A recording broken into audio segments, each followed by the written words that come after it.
రేవంత్ సర్కార్ అనేక రకాలుగా గొప్పలు చెప్పుకుంటుందని విమర్శించారు బీజేపీ రాష్ట్ర ప్రధాన కార్యదర్శి గుజ్జల ప్రేమేందర్ రెడ్డి. గత ఎన్నికల్లో కోట్లు ఖర్చు పెట్టి గెలిచామని చెబుతున్న మంత్రుల వ్యాఖ్యలతో కాంగ్రెస్ అవినీతి ఏంటో తేటతెల్లమైందన్నారు. సీఎంకు చిత్తశుద్ధి ఉంటే మంత్రి కొండా సురేఖపై చర్యలు తీసుకోవాలని డిమాండ్ చేశారు.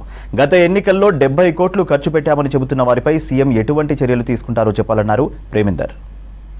రెడ్డి ప్రభుత్వం అనేక విధాలుగా గొప్పలు చెప్పుకుంటున్నాయి.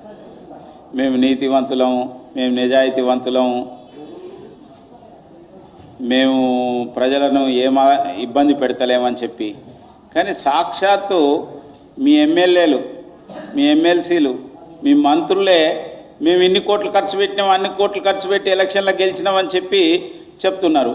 వరంగల్లో మీ మంత్రివర్గంలో ఉన్న యొక్క మంత్రి గారు వారు మేము 70 కోట్లు ఖర్చు పెట్టి గెలిచినామని చెప్తే దానిపైన మీ యాక్షన్ ఏమిటని అడుగుతున్నాం.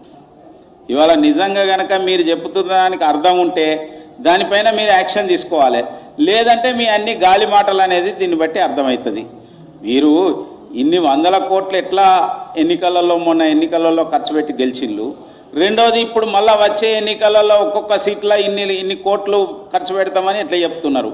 అంటే అవినీతికి తెరలేపిన యొక్క ప్రభుత్వం రేవంత్ రెడ్డి ప్రభుత్వమా అని చెప్పి వాళ్ళ ప్రజలు ప్రశ్నిస్తున్నారు.